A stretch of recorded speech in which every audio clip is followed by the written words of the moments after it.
Good morning everyone. Good morning ma'am. आप लोग के यूनिट टेस्ट में एक चैप्टर जो आने वाला है व्याकरण से अर्थ की दृष्टि से वाक्य भेद। अर्थ की दृष्टि से वाक्य भेद, इसको हम लोग आज एक बार फिर रिवाइज करेंगे। अगर कोई भी परेशानी आप लोग को होगी तो आप लोग मुझसे पूछ सकते हो। ठीक है, तो सब लोग निकाल लीजिए page number 61। Page number 61।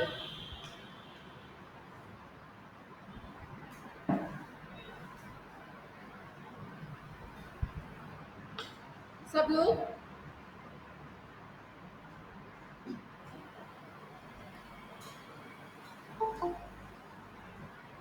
Wait a minute.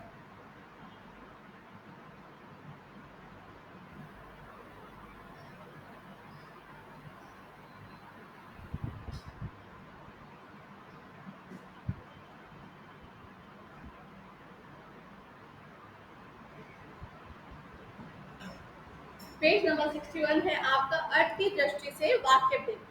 ठीक है, सब लोग ध्यान देंगे। बुक है बेटा? बुक नहीं है? ओके, और आराम से सुनेंगे। बुक अभी तक क्यों नहीं ली बेटा?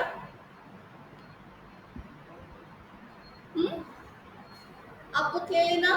ठीक है, क्योंकि जो व्याकरण का पार्ट होता है बेटा, मैं कितना भी समझाऊंगी, अगर अपने आप से एक बार नहीं पढ़ोगे समझ में नहीं आएगा। ठीक है, तो पहला है आपका भाषा की सबसे छोटी इकाई वर्ण होते हैं। वर्ण आप सबको पता है, वर्ण क्या होते हैं? वर्ण क्या होता है? हाँ? वर्ण क्या होते हैं, किसी को पता वर्ण होता क्या है? भाषा की वर्ण होते सबसे हैं, यस वाहिब। भाषा की सबसे छोटी इकाई। यस, देखो वर्ण होते हैं, जैसे आप लोगों ने स्वर और व्यंजन सुना होगा। स्वर क्या होते हैं? आ ई उ ऊ। ठीक है, और व्यंजन क्या होते हैं? का खा गा घा। ठीक है, तो इनका जब मेल बनता है तो वो वर्ण कहलाते हैं। ठीक है, वो वर्ण कहलाते हैं। जो शब्द की सबसे छोटी इकाई क्या है? वर्ण है।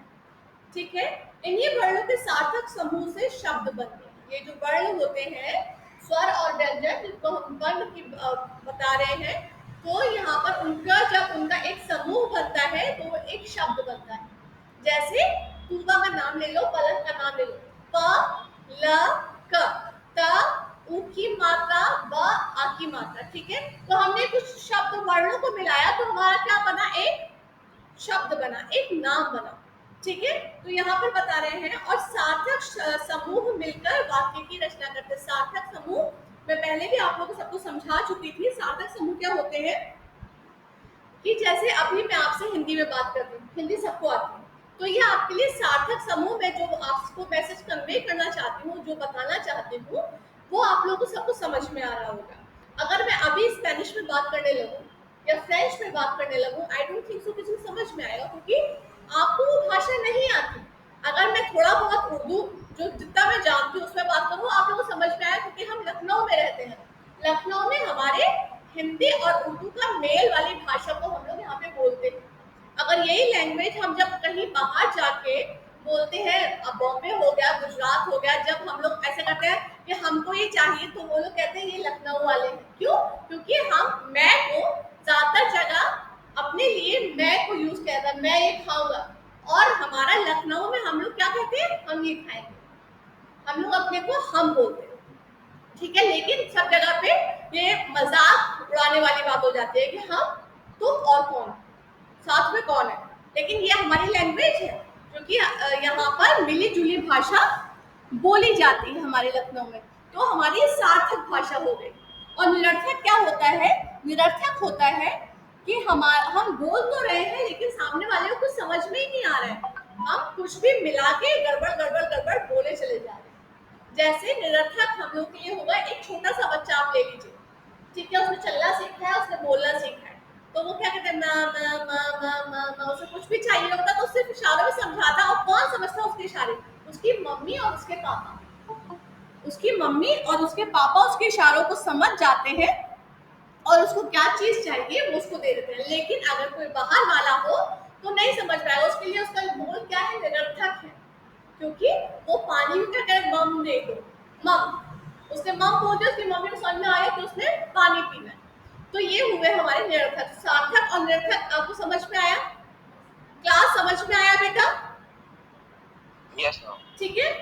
वाक्य के मेल से भाषा बनती है। वाक्य किसी विचार एवं भाव को व्यक्त करने की पूर्ण क्षमता रखते हैं। अतः हम कह सकते हैं कि ऐसा सार्थक शब्द समूह जो व्यवस्थित हो तथा पूर्ण अर्थ व्यक्त करे, अर्थात अथवा शब्दों के सार्थक समूह को वाक्य कहते हैं। अब यहाँ पर बता रहे हैं कि वाक्य जो हमारे, जो हम बात करते हैं एक दूसरे से, तो हम कुछ भावों में बात करते हैं। मतलब हो सकता है मुझे किसी पे गुस्सा आ रहा हो, तो मेरा जो बोलने का तरीका होगा वो गुस्सैल वाला होगा, और मेरे भावों से समझ में आ जाएगा कि मैम आज गुस्सा है। ठीक है। तो हमारा जो भी मैसेज होता है, हम अपने भावों के द्वारा, जब मैं बहुत खुश हूँ या कोई खुश होता है, कोई खुशी की बात होती है, तो उसी तरीके से व्यक्त की जाती है कि मम्मी पापा, अरे भाई हमारे बच्चे की कितनी परसेंटेज आई है, हमारा बच्चा फर्स्ट आ गया, तो भाव से पता चल जाता है। ठीक है। और यहाँ पे आप इसका जो है अर्थ लिख सकते हैं, ऐसा सार्थक शब्द समूह जो व्यवस्थित हो तथा पूर्ण अर्थ व्यक्त करे। शब्द समूह मतलब ऐसे ऐसे शब्दों को यहाँ पे चयनित किया गया है कि उसका अर्थ आपको आराम से समझ में आने वाला हो सके, आप लोग उसके अर्थ को आराम से समझ जाएं। अथवा शब्दों के सार्थक समूह को वाक्य कहते हैं। इतना अगर छोटा सा भी लिख दोगे, हो सकता है एमसीक्यू में बहुत सारे मैंने पूछ लिया कि वाक्य किसे कहते हैं, 3 मैंने अलग अलग दे दिया और मैंने एक दे दिया शब्दों के सार्थक समूह को वाक्य कहते हैं। तो अगर आपको परिभाषा पूरी पता है तो आप इतने छोटे से ही समझ जाओगे और उसी पे टिक मार्क लगाओगे कि शब्दों के सार्थक समूह को हम वाक्य कहते हैं। इतना भी काफी एमसीक्यू में। ऑलराइट। और अगर आपका परिभाषा लिखने की आती है तो ये जो पूरी है, ऐसा सार्थक शब्द समूह जो व्यवस्थित हो तथा पूर्ण अर्थ व्यक्त करे, अथवा शब्दों के सार्थक समूह को वाक्य कहते हैं। ये आप लोग लिख सकते हैं।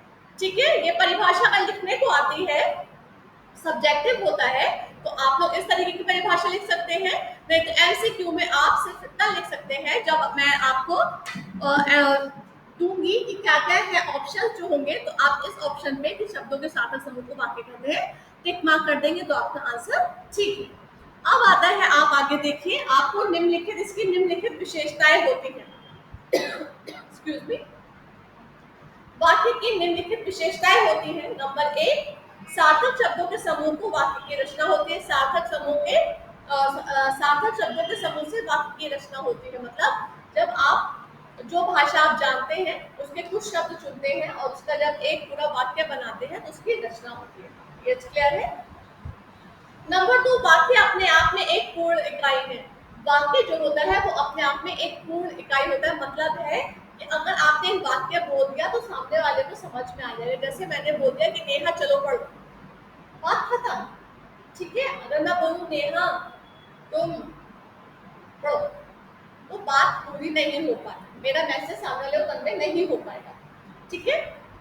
फिर उसके बाद आपका आता है, वाक्य किसी ना किसी भाव या विचार को पूर्णतः प्रकट कर पाने में सक्षम होते हैं।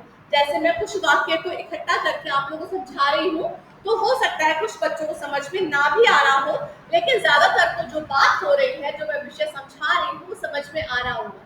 तो ये समझाने में क्या कहते हैं, अपने मैं भाव आपके सामने प्रकट कर पा रही हूँ। ठीक है।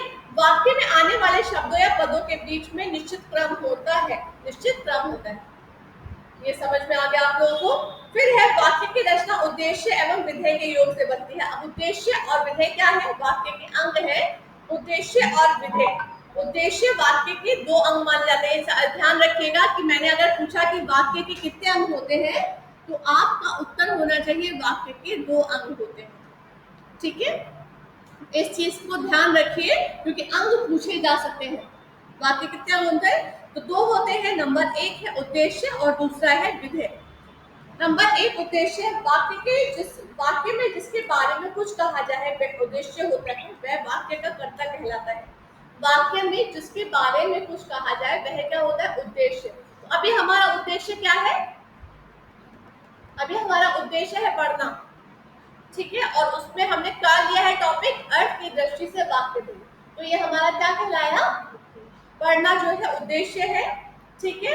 और कर्ता के बारे में विधेय है, कर्ता के बारे में जो कुछ कहा जाए वह विधेय होता है। कर्ता के बारे में अगर जो मैं कर रही हूँ, ठीक है, मैं पढ़ा रही हूँ, अगर मेरे बारे में कुछ कहा जाएगा तो वो क्या होगा, विधेय कहलाएगा। तो उद्देश्य और विधेय समझ में आया, ठीक है।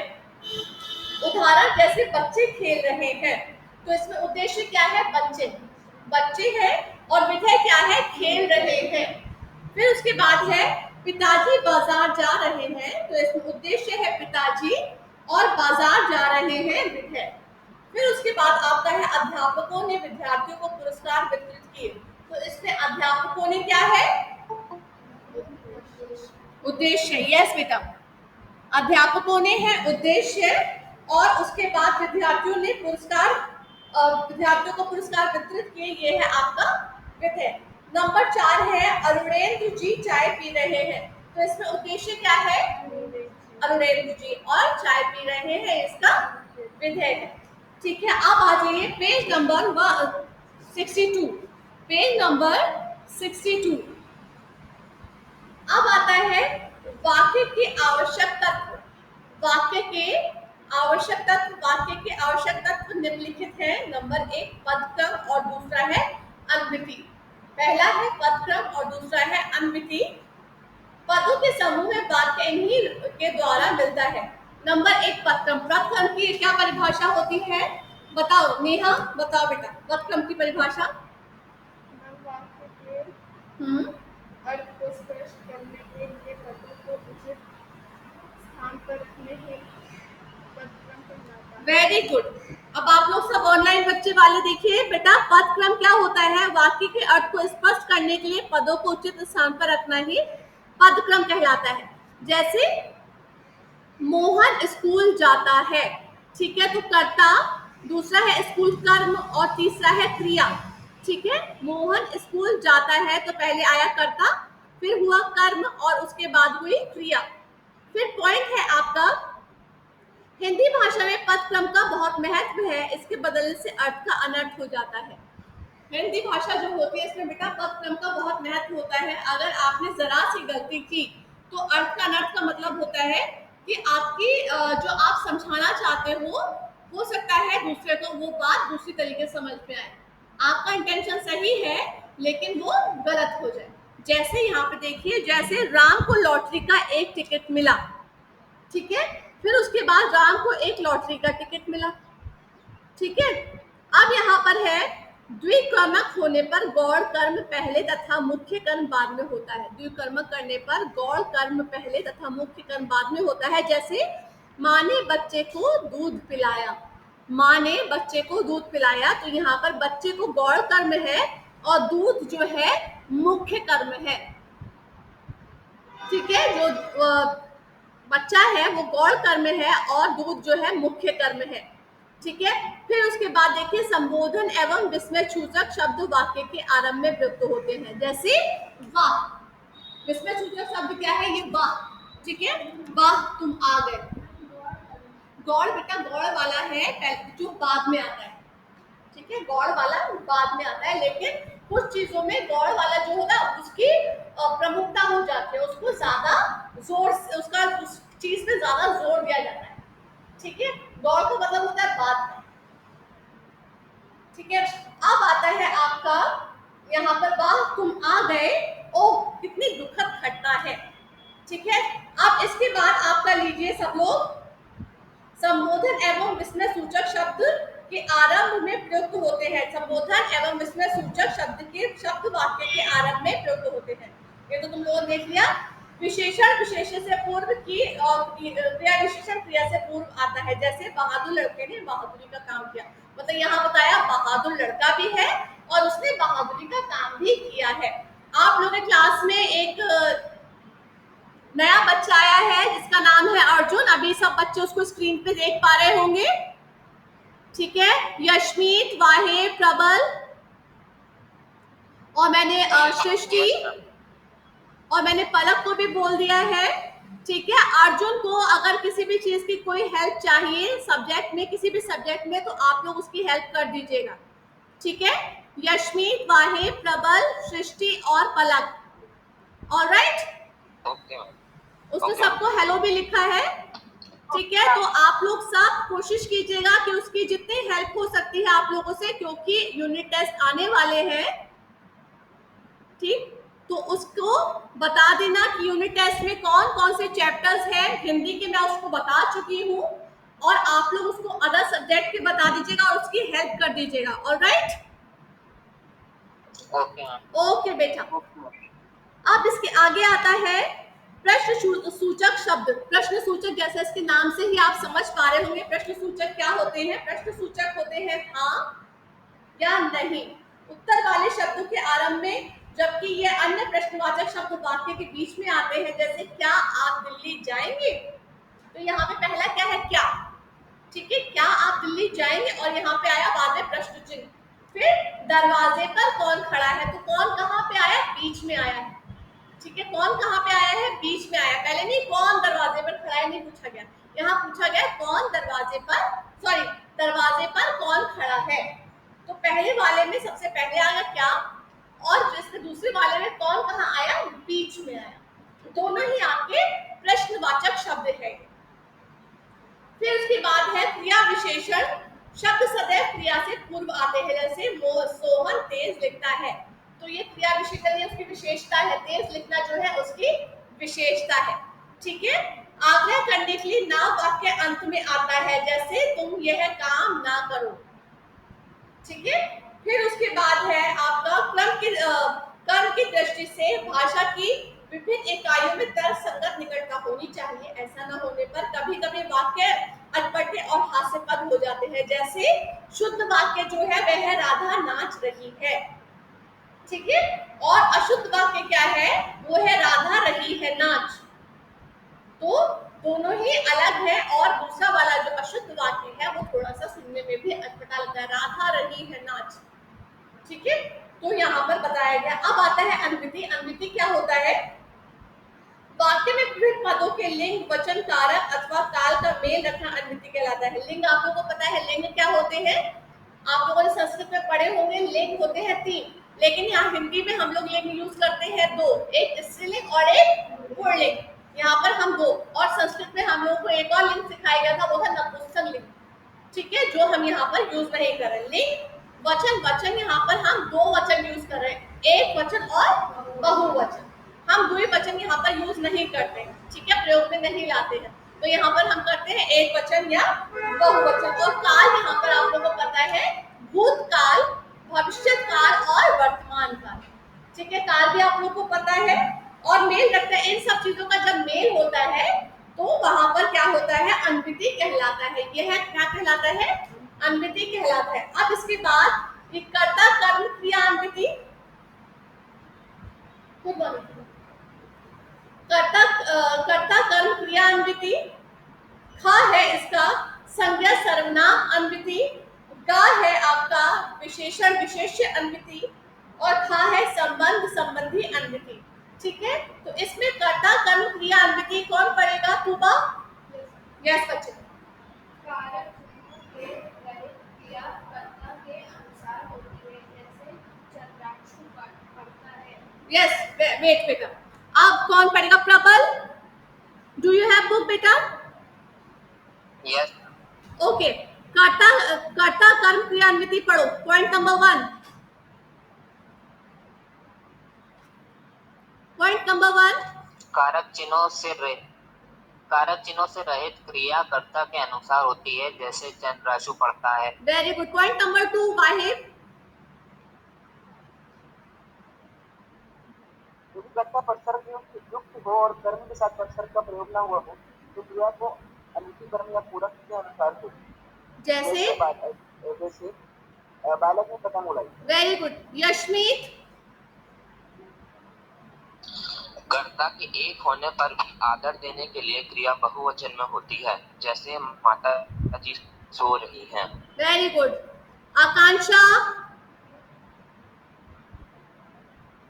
आकांक्षा? Yes ma'am. यस, पढ़ो बेटा। वाक्य में अनेक कर्ता होने पर क्रिया पुल्लिंग बहुवचन में होती है, जैसे 3 छात्र और 7 छात्राएं खेल रहे हैं। Very good. Yes Aditya Bansal, Aditya Bansal. यदि कर्ता और कर्म दोनों के बाद प्रसर्ग हो तो क्रिया हमेशा एक वचन पुल्लिंग में होगी, जैसे अध्यापक ने छात्र को बुलाया। यस सृष्टि। यदि कर्ता का लिंग ज्ञात न हो तो क्रिया पुल्लिंग रूप में होगी, जैसे वहाँ कौन बैठा है। Okay very good. किस किस के पास बुक नहीं है मेरे क्लास में अभी? ऑनलाइन क्लास में किस किस के पास बुक नहीं है? ओके अर्जुन, और किसके पास नहीं है? Tell me. सबके पास है? Okay Prabal, yes this is your responsibility बेटा। आज इसको सारे पेज के क्लिक करके ये चैप्टर जो है, उसके बाद एलिस के पास भी नहीं है, ठीक है? ये इसको चैप्टर को सारे क्लिक करके देन आपको ग्रुप पे डालना है, ठीक है? इसका पीडीएफ आपको ग्रुप पे सेंड करना है, जिससे एलिस को और अर्जुन को ये पढ़ने को मिल जाए। ऑलराइट प्रबल, ओके ठीक है। उसके बाद आता है ख, संज्ञा सर्वनाम अन्विति। सब लोग देखिए, वाक्य में प्रयुक्त सर्वनाम उन्हीं संज्ञाओं के अनुसार होते हैं जिनके लिए वे प्रयुक्त हुए। जैसे श्रेया मेरी बड़ी बहन है, वह कक्षा 12वीं में पढ़ती है। अब आप लोगों को ये चीज कैसे पता चलेगी कि ये वाक्य अशुद्ध है या शुद्ध है? तो जब हम लोग अपनी नॉर्मल लाइफ में जिस तरीके से बात करते हैं, ठीक है, छोटे बच्चों की बात नहीं कर रहे हैं, तो हम लोग शुद्ध वाक्यों का प्रयोग करते हैं, सरल वाक्यों का प्रयोग करते हैं, ठीक है? हम उसमें बहुत ज्यादा जोड़ तोड़ नहीं करते हैं वाक्यों में, ठीक है? इस चीज को ध्यान रखेंगे। अब इसके बाद आता है विशेषण विशेष्य अन्विति। इसमें है पॉइंट नंबर 1, केवल अकारांत विशेषण विशेष्य के अनुसार परिवर्तित होते हैं, शेष सभी एक समान रहते हैं, जैसे सफेद बैल, सफेद गाय, ठीक? उसकी आपको विशेषता बताई गई है कि वो सफेद रंग का बैल है और सफेद रंग की गाय है। ख है उत्साही युवक, उत्साही युवतियां। तो यहाँ पर उत्साही मेल के लिए भी प्रयुक्त हुआ है और फीमेल के लिए भी युक्त हुआ है। स्त्रीलिंग और पुल्लिंग के लिए दोनों के उत्साही शब्द का प्रयोग किया गया है, ठीक है?